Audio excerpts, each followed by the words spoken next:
Ladies and gentlemen, welcome, and thank you so much for coming. Before we begin, I'm going to introduce myself. My name is Alex Bailey. I was a founding member of Amber and a close friend of Dr. Baxter. A couple of quick messages, really. The Quad. Thank you so much to everyone from the Quad who's been so accommodating. It's been difficult for us to get a space, really, with the amount of activity that's been going on. If you check out the Amber site, you can see some of what's happened.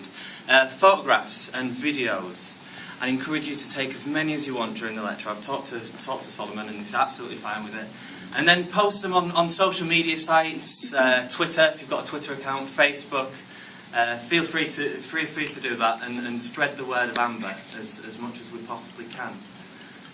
Without further ado, it gives me great pleasure to introduce you all to Dr. Solomon Baxter. Thank you.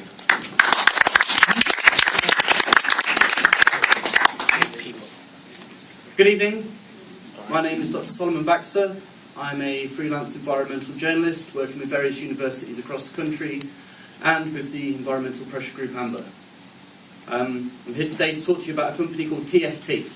But before I do, I'm going to read out a few statistics. 400,000 suicides of Indian farmers due to failed harvests. 672,000 cases of liver or kidney poisoning in people living within 6 kilometres of soybean plantations in Southeast Asia.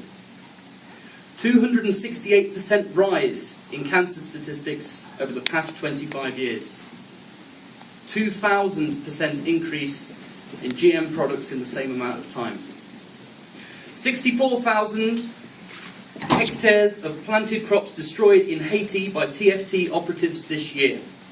A 23% increase in the number of new mothers unable to produce breast milk in countries sanctioning GMO products over the last decade. Only 2 independent studies of potential cancer risks of GMO products launched in the last 15 years, both of which lost their funding in the first year. All of these things are connected. All of these things are the responsibilities of TFT. So I'm going to talk about farming, agriculture.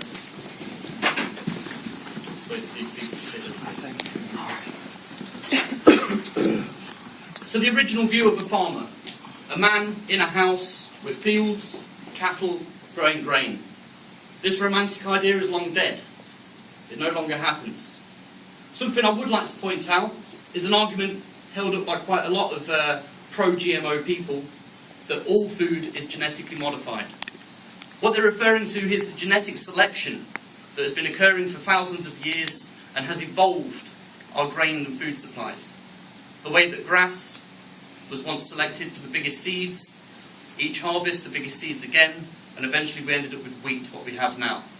This is evolution. This is nature's way. This is genetic selection.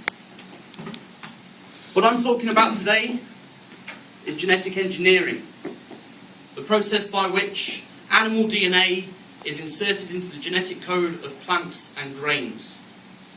This is completely unnatural, something else. Now, what's often said in attachment to this is that this is science, and science equals progress. If you're anti-GMO, you're anti-science, and therefore you are anti-progress. So, genetic engineering, where did it come from? Originally, these companies, they manufactured herbicides and pesticides. Their idea being that they wanted to kill all weeds, all pests, all that kind of thing. But what ended up happening is that they started to kill off their own crops. So these crops were enhanced. They were genetically engineered so that they could withstand the pesticides. This is where the big money comes in. Because essentially, what's going to happen with these crops is eventually nature's going to find a way.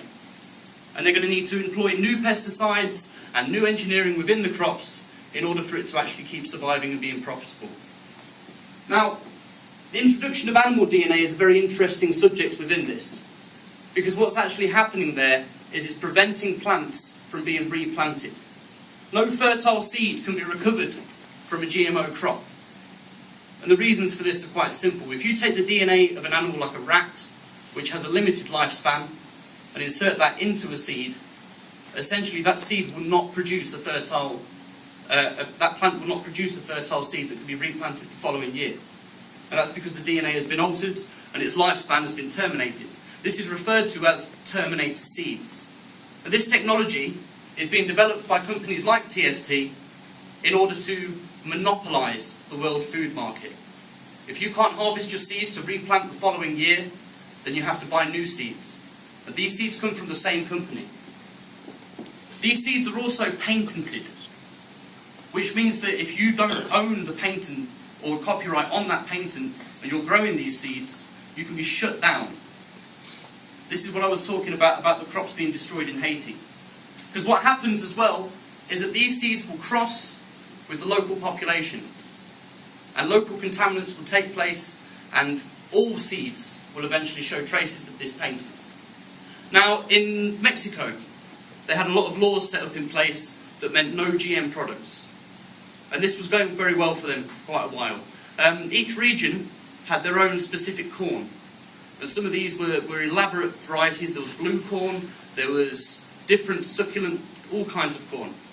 And the American trade with Mexico allowed certain industrial corn to come into Mexico. And this corn, which was being discarded in rubbish tips and waste sites, was growing and crossing with the local population, thus contaminating all the regional corn and leaving the government with no choice but to allow these GMO products. 98% of all corn in Mexico was found to have traces of GMO products within it, even though the farmers had just been using their regular seeds. Now what's happened then, as a result of this, is that TFT have come in and started to claim that this is their product, thereby shutting down local farmers and monopolising the food market. So the wider implications then. Terminator seeds. Those that own the grain, own the farms, own the animals, own all food. Everything you eat can be traced back to grain. And if these companies are dominating this market by owning the patents on these seeds, then year to year they're reselling and local farmers can't afford it. They're being wiped out. And what's ended up happening is that one company now owns 82% of all corn production. Cancer kits. Sorry. You're coming with me? You're all right, mate. Stay there. Sir, sit down. Get up. Okay, go. Okay, it's TFT playing the joker here.